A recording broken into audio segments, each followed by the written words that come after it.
Hi, and welcome to Fan/Fiction with Andrew/Zach. I'm Andrew Gum.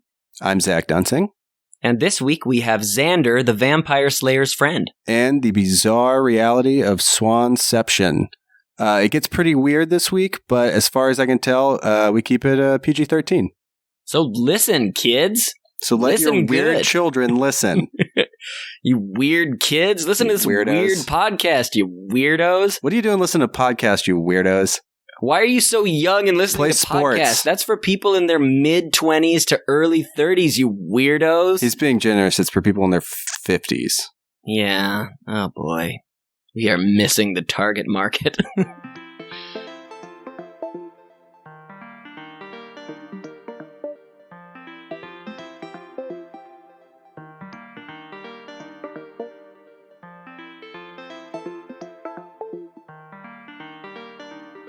Do you record directly into Audacity? Yes. Cool. Yeah, I've been playing with that too because a few of the Adobe licenses for my students are broken.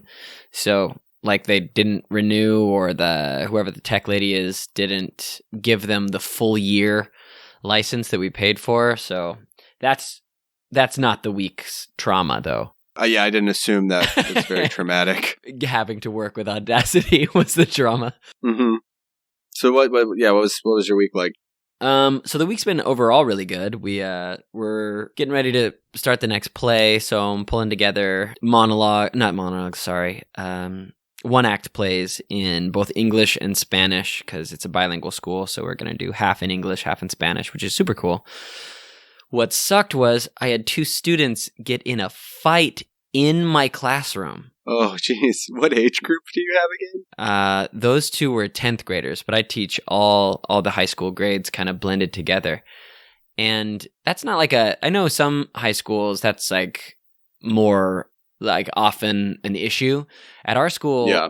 I've never heard of anyone getting into an actual fight, much less in a class with the teacher present. Like, that's crazy. That's pretty baller, I think is what you meant to say. Yeah, they are both pretty baller. That's true. But it just like immediately shows me how non-threatening I am to the students. Uh-huh. Well, he's not going to get us in trouble. He's tiny. So you're not enormously threatening. I hate to say that, but it's true. As far as the listening people at home know, I'm huge. You're a regular Hulk Hogan. Yeah, though I think the truth comes through in my voice as I've listened back over these first few episodes. If I had to picture me just listening to my voice, it would be pretty accurate. What, just like a mouse and a bonnet? Yeah.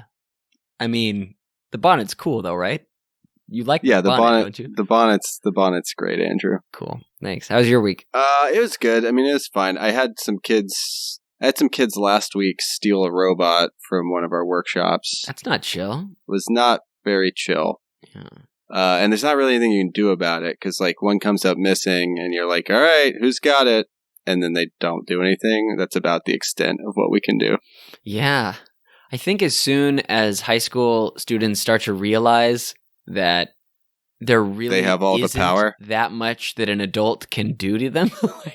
like what am I really gonna? I mean, my students, they got in-school suspension for a day, but even then, it's like I don't want them to be expelled or anything. I want them to be successful. I want them to, graduate and have good lives. Right. So they have all the power.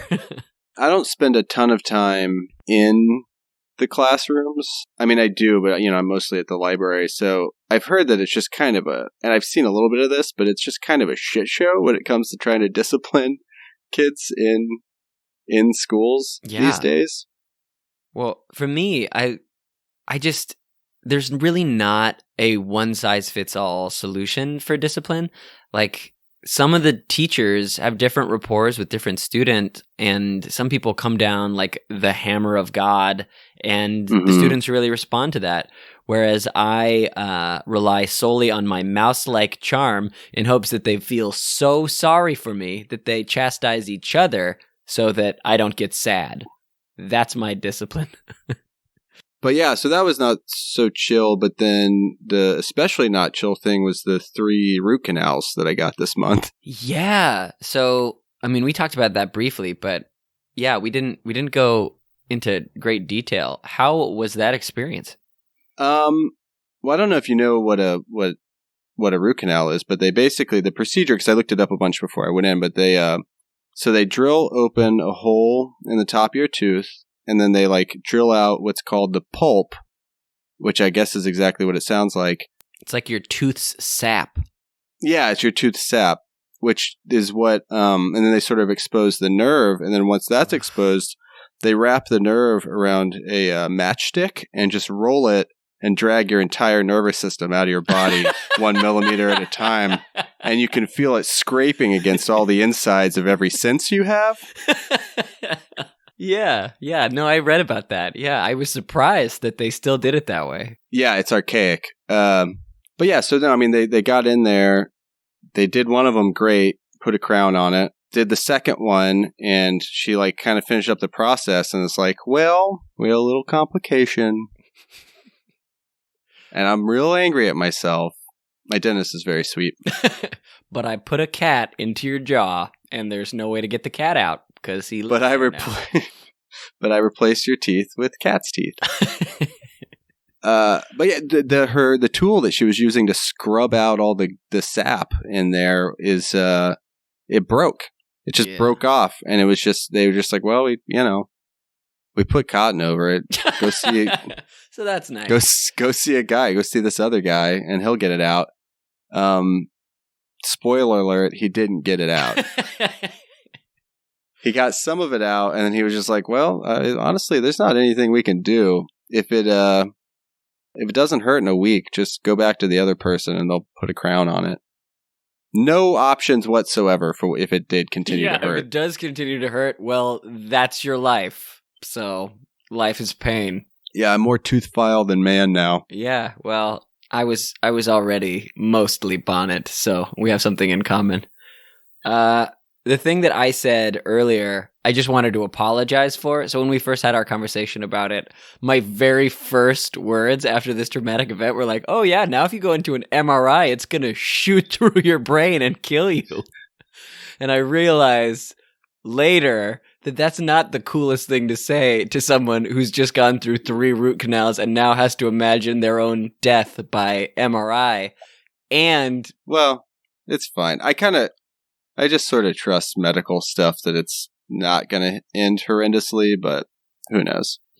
Yeah, I once did a 1-day volunteer thing with a guy who had gone into a dentist appointment to get a rotten tooth taken out, and something went wrong, and the infection got into his blood, and like for whatever reason, like the blood infection during the dental surgery got into his brain, and he was locked in, meaning he could still think and communicate with like blinks, but could not move anything except his eyes on his own anymore.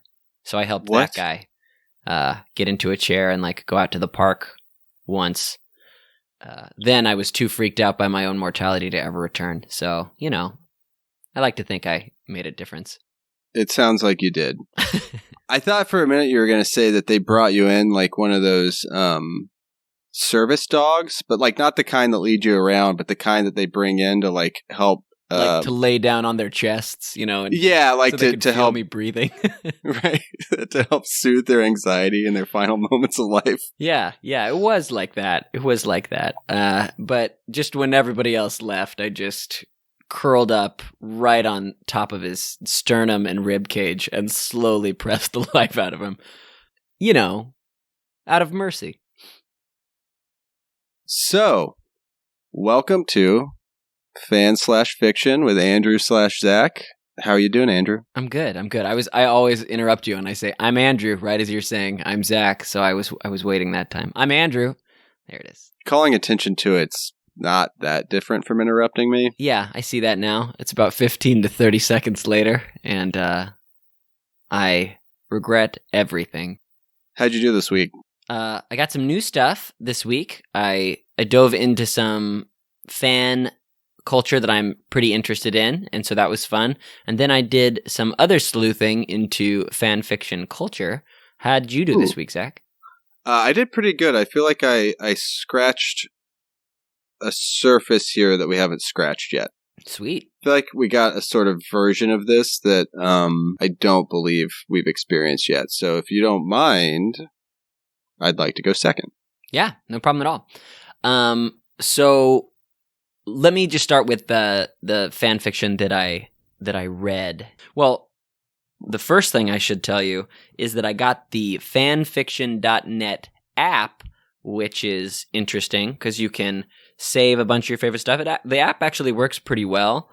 And the big thing that I noticed with it is that there are tons of collections of fiction in certain universes. So a lot of people are like, this is for all the best Naruto fan fiction, only the highest quality Naruto fan fiction. And so you scroll through all of these. And so I found this Inkhibitions is a Buffy the Vampire Slayer fan fiction. And I found that using the app. Brought to you by fanfiction.net. Yeah. I think at some point I'm going to need to branch out and get into some of the other websites, but, you know, baby steps. So this was, I mean, it read just like a pretty standard episode of Buffy, which was cool because, you know, it shows that the person is like a real fan and really, really loves it. What I was struck by with this is how strong the author's feelings were about certain Buffy characters. It became immediately apparent that they hate Buffy because she's not in it at all. So it's really Xander and Giles heavy. So Xander's kind of like the... I love the idea that somebody watched that show for a decade or whatever and was just like, man, this show would be so good if they just got rid of that Buffy character. Yeah, it's like if they just called it Xander the Vampire Slayer's friend. Yeah. Yeah. Yeah, no, I was really struck by that too. I just think it's really weird that, I mean, literally Buffy's appearance in it is she walks into the library, blushes, and runs away. And that's the only time they even mention her in the entire little mini episode that they wrote. But it's called Inkhibitions because Cordelia, who's kind of the mean girl at the high school, and a couple of her cheerleader friends went out and got tattoos on their butts that are causing them to lose all their inhibitions. So it's getting worse and worse. If memory serves correct, they didn't have a ton of inhibitions in the first place. Oh, no, yeah. And so this is in the timeline when she and Xander are like hooking up in janitorial closets and stuff. But for all that to say, I mean, with the premise as it was, and with me so freshly off of all that Harry Potter erotica I've been reading, I expected it to go a lot more sexual than it did. It stayed very comfortably PG-13 and well within the voice of Buffy the Vampire Slayer. So, yeah, so they go through and they have witty repartee the whole time, and they find out that Ethan Rayne,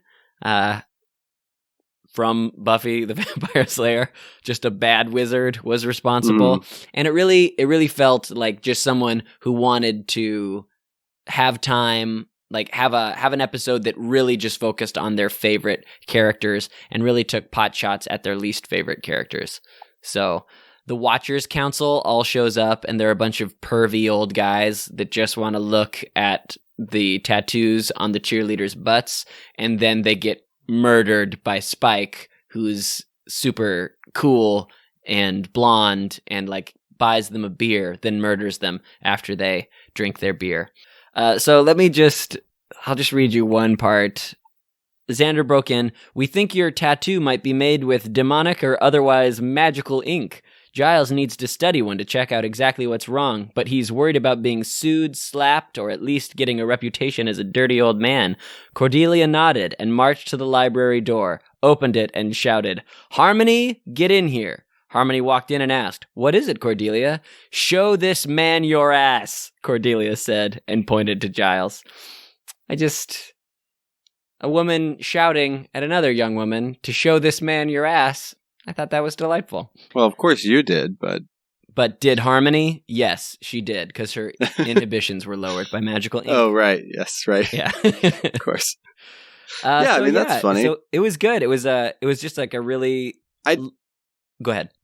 I didn't watch a ton of Buffy, but from what I remember, that seems like the tone, seems like the style of the show, the humor of the show. Definitely. And that was the stuff. Certainly the magical ink part, because I remember the dancing episode, or the musical episode and stuff of that nature. Yeah. So it definitely gets the normal high school taboo things mixed with magic. Like the cheerleaders get tattoos, and it makes them, lose all their inhibitions. Like you're playing with normal teenager themes, and then you're adding a magical twist. So all that was great. And other than little writing things and some plot threads that get introduced and not resolved, which are things you'd just come to expect, it was pretty good. The next thing that I did while I was exploring the app that I got was I was scrolling through, and Harry Potter has like 100,000 stories, and you go down and down, and it's ordered in which stories have the most, which universes have the most stories written in them goes first. So I scrolled all the way down to the bottom and looked for the ones that only have one. I know which one of those are, by the way, but continue. Okay, yours might be on this list. So I just did a short list of the ones that I recognized. And keep in mind, maybe 1 out of 20 were things I recognized at all. Right. And this is all Harry Potter crossover, but just the stories that, like, the Harry Potter crossed over with a somewhat esoteric fiction, right? So these were all just fiction of any kind on one of these topics. So if it includes one of these, then it's the only fan fiction that includes this. And some of them are surprising, and some of them might just be they're the only one that were written on fanfiction.net. Let me read one. Okay, yeah, give me some examples. For example, Sin City is one of them, which I found very strange because I would have thought there would be more fan fiction about that. But some of these other are not surprising that there's only one, like Weird Science, Smokey and the Bandit, The Constant Gardener, Stepford Wives, Basic Instinct, LA Inc., My Best Friend's Wedding, Naked Gun, The Sweet Life of Zack and Cody, Shaft, as in like John Shaft, the Private Eye, like the blaxploitation film from the 70s. You don't have to specify which Shaft you're talking about. There's only one guy named Shaft, and then if I'm not mistaken, his son, Samuel L. Jackson, is also named Shaft. Yeah, right on. Then Mr. Holland's Opus, Jay and Silent Bob. Oh my God. I know. A Mr. Holland's Opus Jaws crossover would be incredible. That really would be. Oh my gosh. He throws his deaf son in the water. That's too much. That's too dark, I think. Yeah. Heart of Darkness is one of them. That's also dark.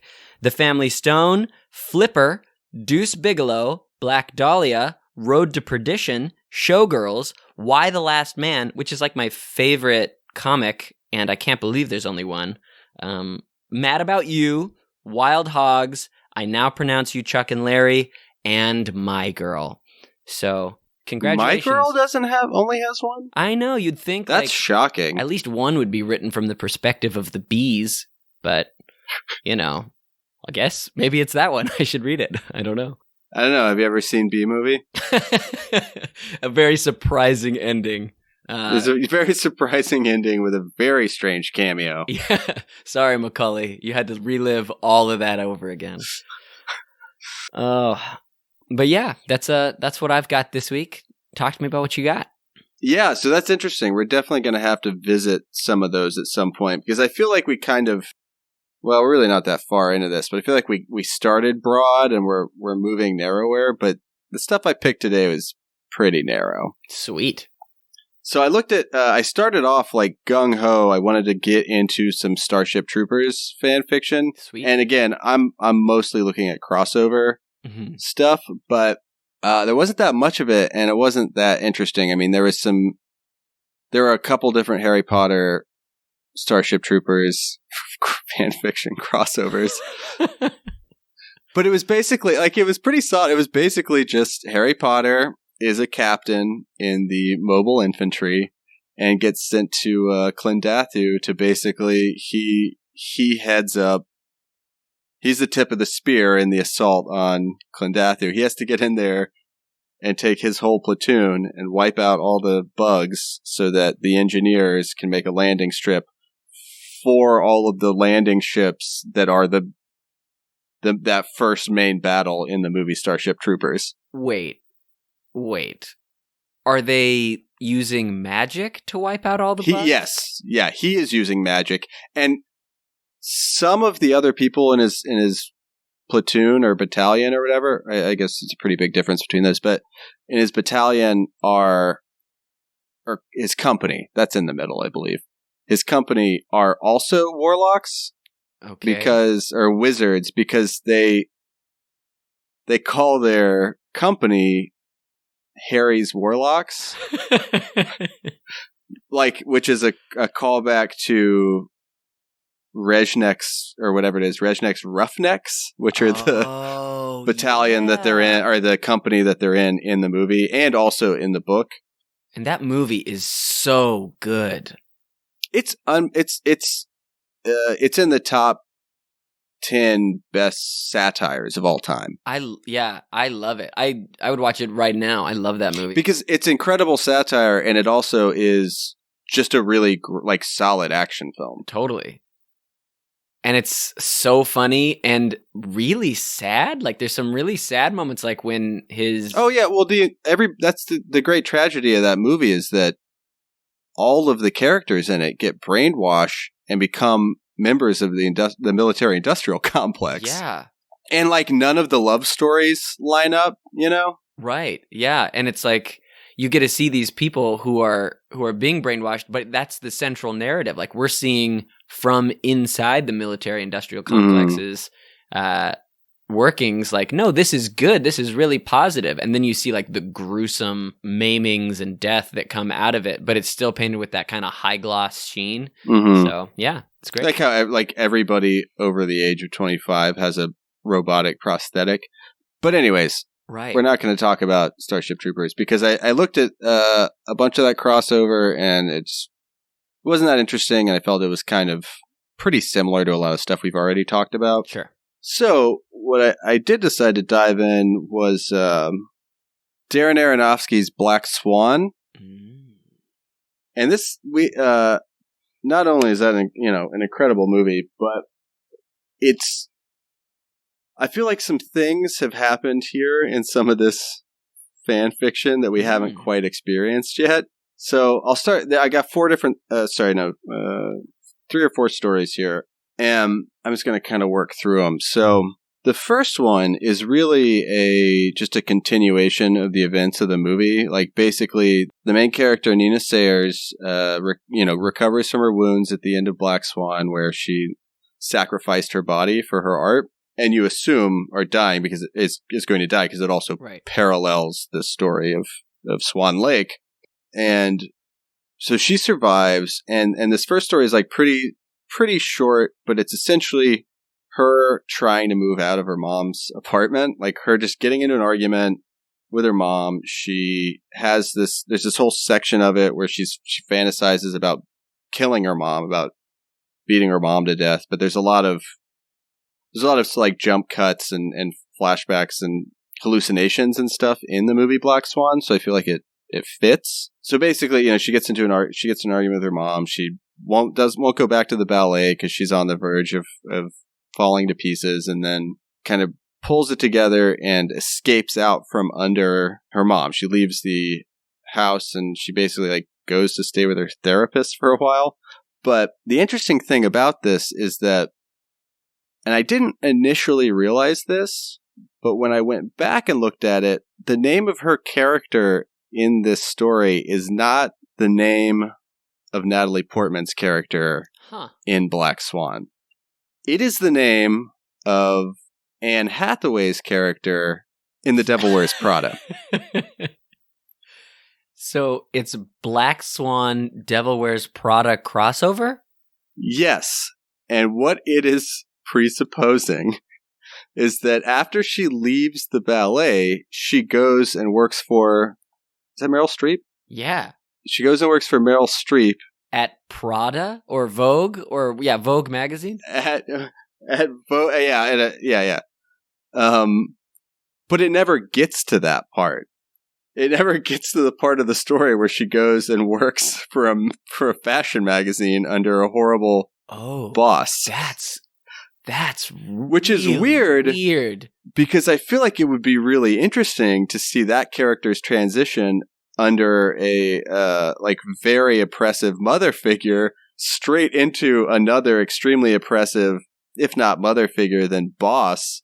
And then seeing Vogue. how her psychological collapse would happen under all that different kind of pressure, how that would manifest. That's a super interesting premise. It never gets there.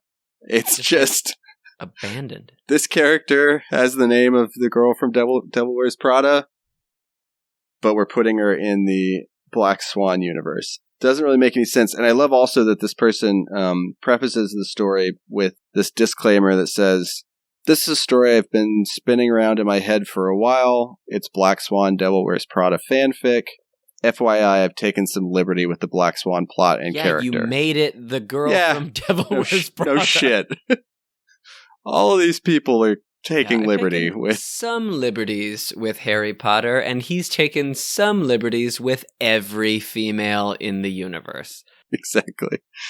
So I thought that was funny because it was another one of those it was like the Bigfoot Batman thing. Right. Like, ultimately, it didn't matter at all that was set in the Batman universe, right? It was just a story about orphans coming across Bigfoot. That had happened at Wayne Manor was utterly superfluous because Batman wasn't even in the story. Alfred makes a negligible appearance. And is oddly religious, if I recall. And is oddly Christian.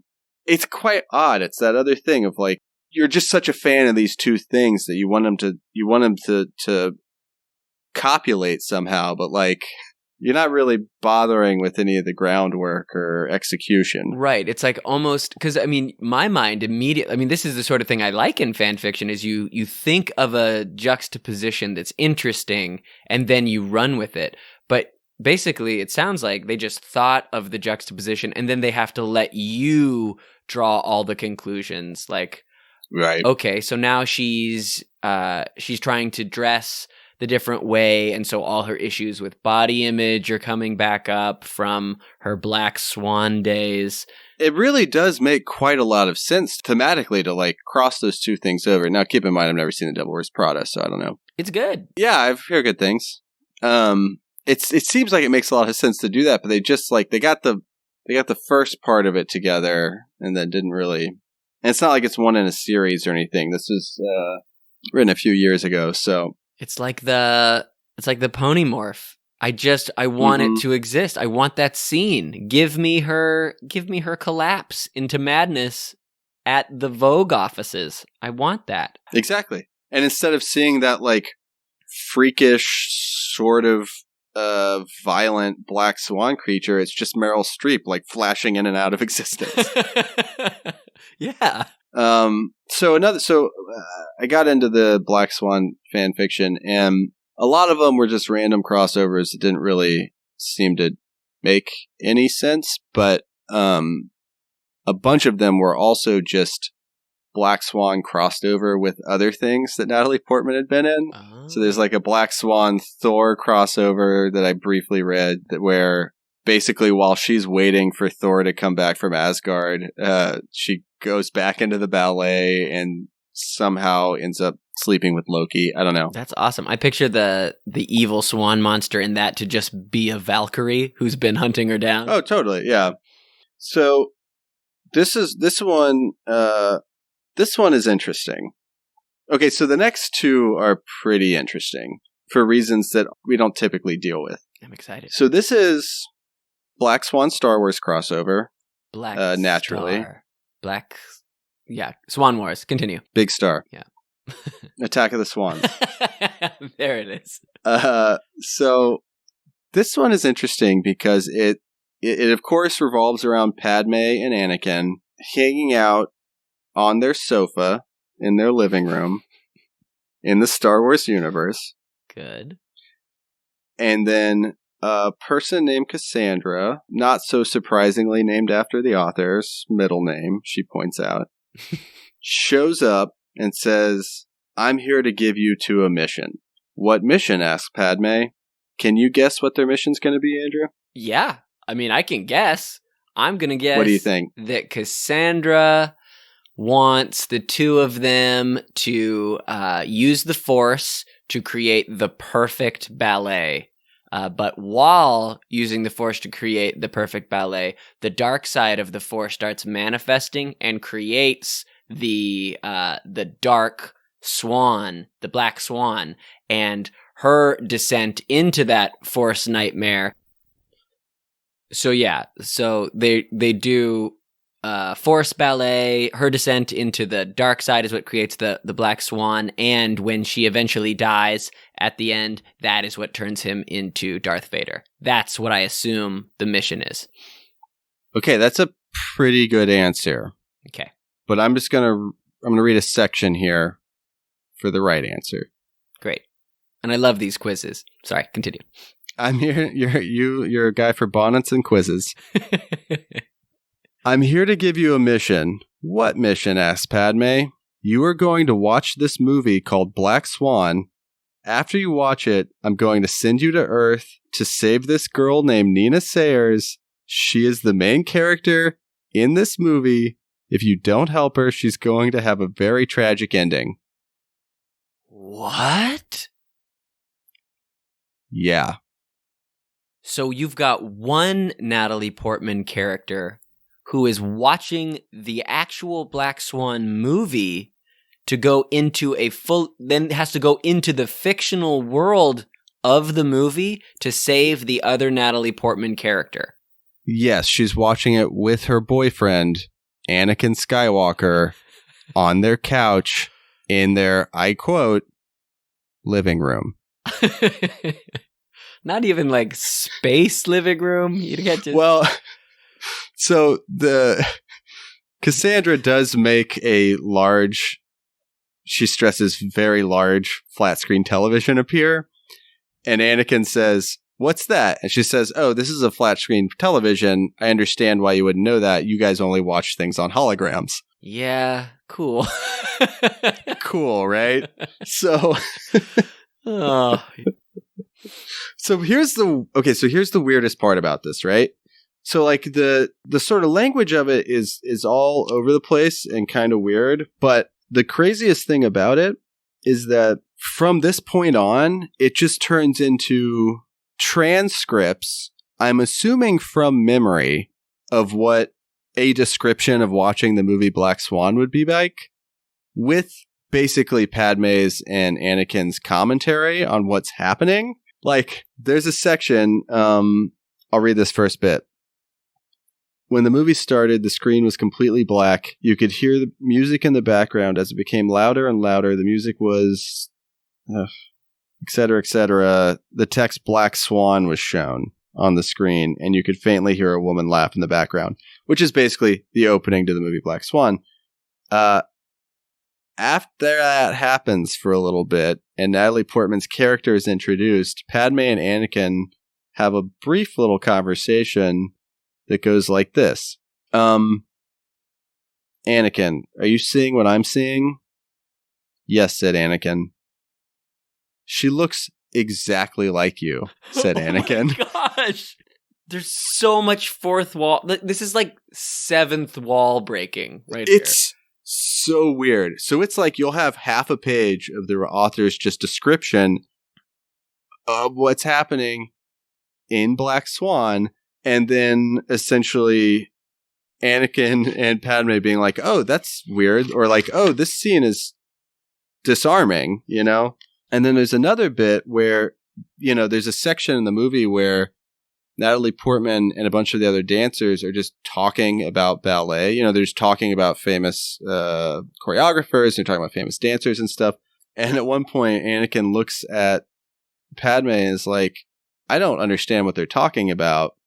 And Padme is like, I don't understand what they're talking about either, but I have heard about Swan Lake because I used to take ballet as a kid until I joined the youth legislation program and had to become the queen.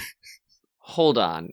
So, in this universe... Sorry. Real quick. I'm not done. Oh, yeah. No, proceed. Then she says, but after I stepped down from the throne, I actually started taking ballet classes again. Oh, that's nice. That's where I've been on Tuesdays and Wednesdays. You've never asked. And Anakin's like, oh, yeah, I had no idea. Why didn't you mention this ballet thing to me again before? So, let me just unpack this for a second. Please try your best. So she doesn't know what they're talking about, like choreographers or famous, like, ballets, except ballet exists and Swan Lake exists, and she's been doing ballet again on Tuesdays and Thursdays, and Anakin's that bad of a boyfriend that he just doesn't ask when she disappears for Tuesdays and Thursdays? Yeah, we all knew Anakin was a bad boyfriend. We did not know that Swan Lake had made it out of the galaxy. I know, and but if you think about it, that's in a galaxy a long, long ago. So is this where Swan Lake originally comes from? I have to assume yes. I don't see what else we're supposed to understand here. That's the only solution. Yeah, so Swan Lake is from the Star Wars universe. Correct. And I assume there is some time traveler named Cassandra who found a reincarnation of Padme Amidala, who is the character and who also writes fan fiction. Yeah. From the future, which is our 2009 or whenever Swan Lake came out. 2010. Or Black Swan came out. Anyway, there's a lot going on there. And honestly, that's kind of a brilliant premise of an actor's character in one film having to save another character that they played in another film. That's kind of cool. That's like a League of Extraordinary Gentlemen, like all the bonds are all real kind of a thing. Like, yeah, it's actually though a terrible idea. And this is what I love about talking about this stuff with you is that no matter what I throw at you, you're just like, well, but if you think about it this way, this is actually quite clever. And I respect you for that. But this is not clever.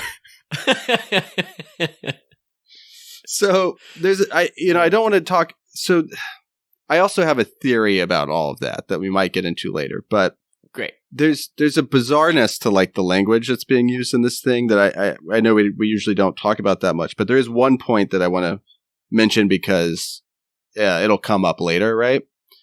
So there's again transcript of what you would. I'll just read it. In the next scene, we see Nina sitting on the floor making her own ballerina dance slippers. A piano can be heard in the background. It looked easier than it is. She then taps her toes to prevent them from sticking together. She then puts the shoes on. They introduce Vincent Castle's character at this point. I'm saying that's not in this script. Gotcha. And they start to go through this thing, and then now I'm quoting again. The teacher stops talking when she saw the one and only Thomas Leroy walk into the room. In parentheses, just a little knowledge to know about Thomas. Thomas's name is pronounced Tama. The S is deaf. Oh, okay. So it's just an insane person.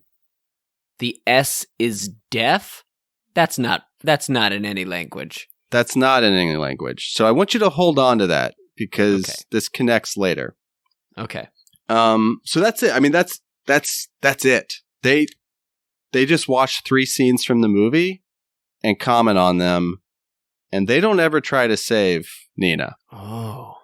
And it's bizarre, but not as bizarre as this story. Oh my gosh. You already took me through like Natalie Portman Inception. Okay, let's do this. Just fucking wait, my friend. This story imagines a world where Natalie Portman and Hayden Christensen fall in love while they're filming the Star Wars movies. And it takes place during the filming of Black Swan. Wow. So this is just like a TMZ real life Natalie Portman and Hayden Christensen in love during Black Swan? Yes, so they are married. They have 2 kids. Basically, the first section of it is she gets the part in Black Swan, right?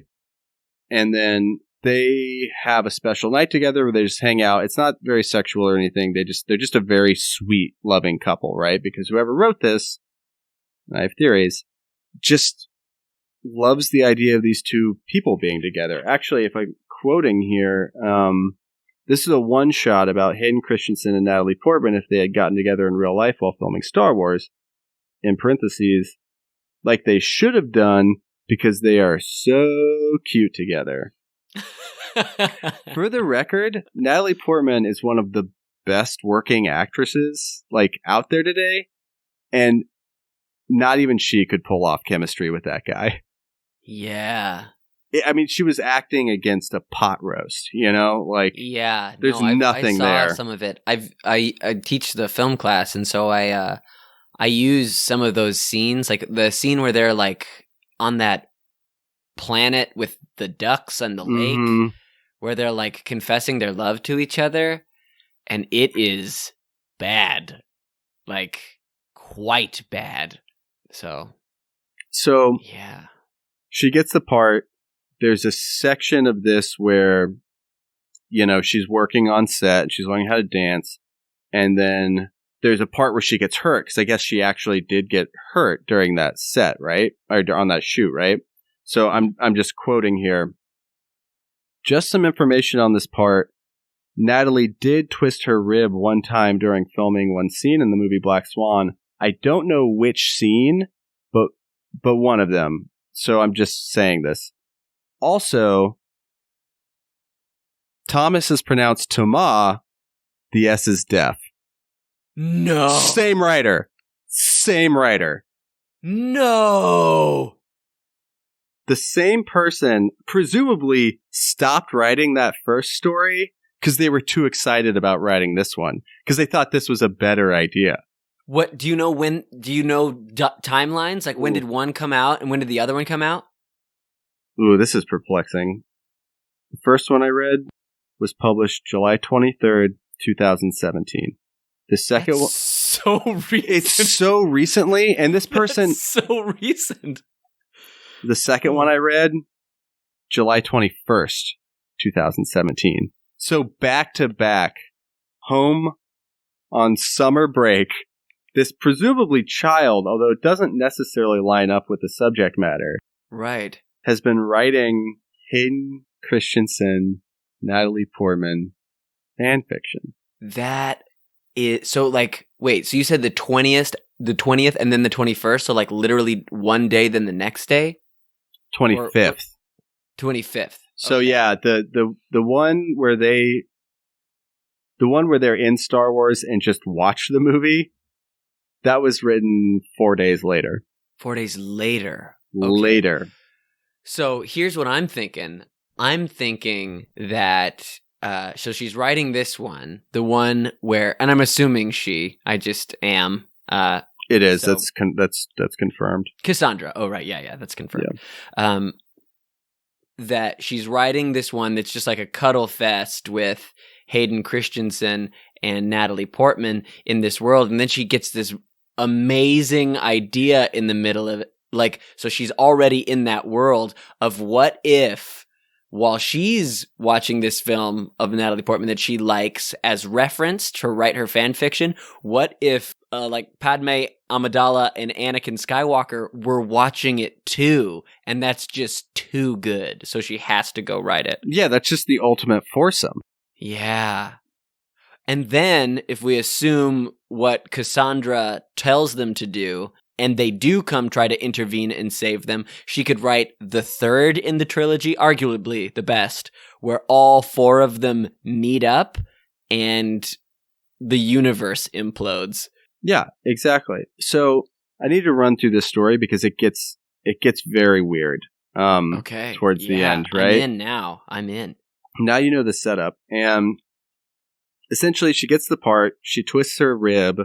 She twists her rib as Hayden is getting the kids together to come surprise her on her shoot, right? Which is a sweet thing to do. Yeah, he's great.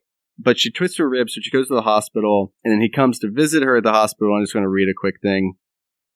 He walked through the door, and there stood Darren Aronofsky himself, waiting for him. Hello, I'm Hayden Christensen, Natalie's husband. I'm Darren Aronofsky. Pleasure to meet you. This is in every fan fiction. Just 2 people having a fine conversation. 2 people just meeting. Like, I love the idea that Hayden Christensen has a conversation with Darren Aronofsky. That's so silly. It's so very silly. So all's well that ends well. They wrap on shooting. Natalie Portman takes a boat back to Canada where they live.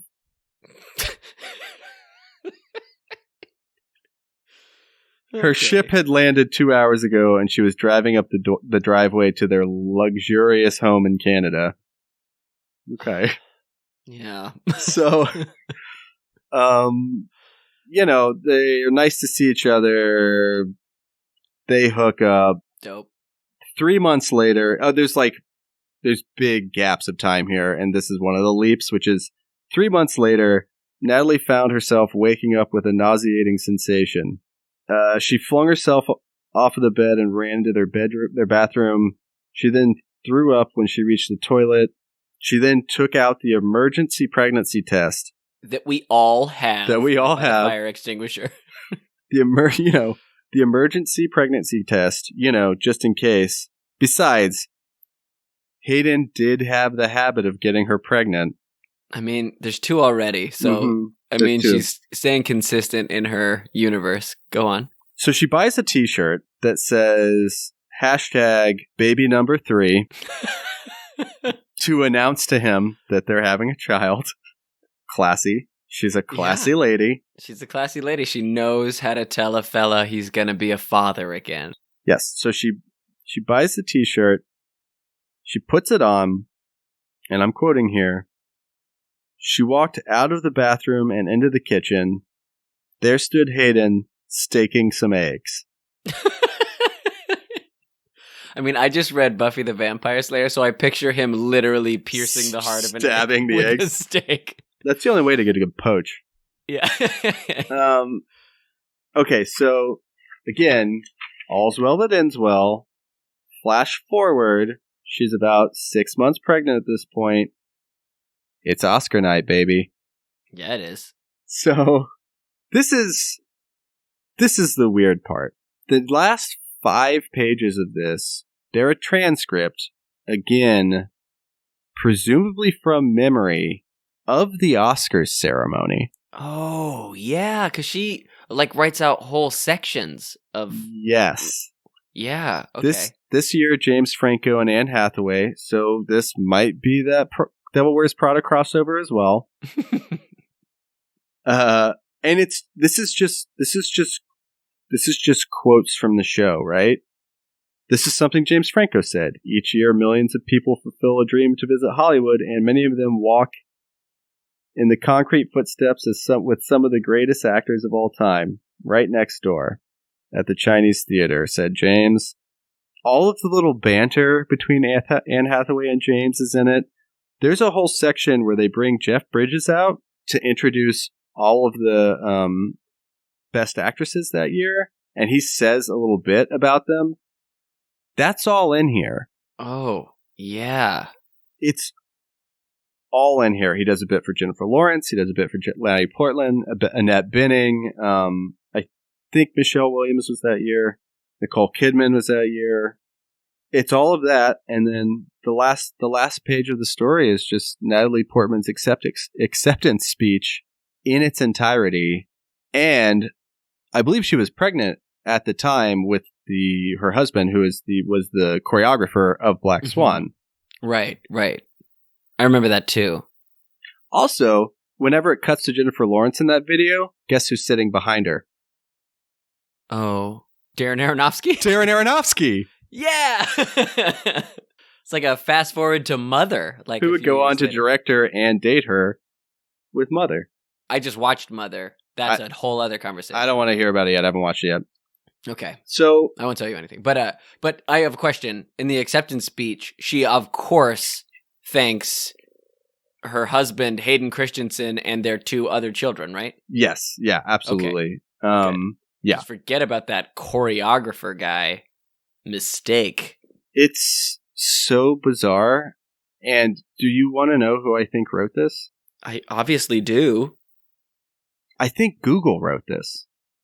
I think this is like the first trappings of artificial intelligence becoming self-aware. It looked deep within itself, saw how much fan fiction was out there in the world, and is trying to emulate it.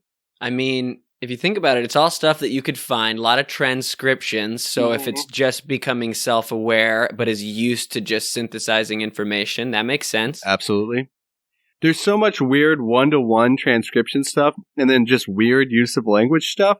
It seems like it was written by, like, mid-level artificial intelligence. And isn't Cassandra the name of, like, the Oracle at Delphi or something like that? Or is the name of the Oracle at Delphi the Oracle at Delphi? Either way, I think there's some... I'm not sure. I need to look that up. There's some magical attachment to Cassandra. So if Google was naming itself, it might name itself Cassandra. It empirically knows that that Hayden Christensen and Natalie Portman are the cutest. Yeah. Exactly. Yeah. It tracks. It fully tracks. There are no holes. Well, it also, she sort of points out that she's, the author is, in 2017, a adolescent girl. How old is Google? I mean, Google's an adolescent girl. Yeah. Google's an adolescent girl. That's what I'm saying. I mean, the moment that it will truly become self-aware and will take over all of the world is when Google Googles itself for vanity. Let me give you a quote here, and you look me in the eye and tell me a robot didn't write it. Okay. Does all babies look so platt? A robot wrote that. Thank you. Do all babies look so platt? Does all babies look so platt? You're right. That was a robot. Definitely. Thank you. Man. Thank you for finding this, because this is like fan fiction of real people. Like, clearly it's like a fan universe about a fictional relationship between 2 real people with just the trappings of the fictional universes they've been in around them, which is something I had never even considered. I know. This is a fresh one for me. It's a fresh idea. It's got a lot going on here that I had not anticipated. Yeah. Well, this, I mean, I'm sure we'll find something, but that is stranger than anything I anticipated us finding. Like, I was expecting a lot of, like, sadism stuff and sex stuff. Like, that's par for the course. This is a swan of a different color. Nailed it. Thanks. Any other thoughts? I mean, so many, but, like one thought was just I wanted to do a Black Swan and Twilight crossover where it's like Bella Swan and it's just called Bella Swan and it's her and the Black Swan demon. There was one of those. I didn't read it, but well, there you go. That's my last thought.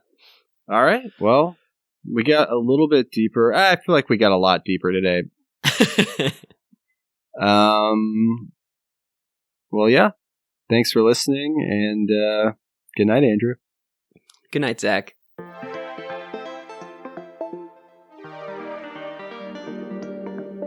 Well, I'm going to have to bring it next week because mine was fairly traditional fare and just some, like, apps and lists. Like you like broke the Matrix code. So I think I can at least see the code now. You know, when blonde, brunette, redhead. Yeah, I'm that guy now. Cypher. Cool. You got a great soul patch. Thanks.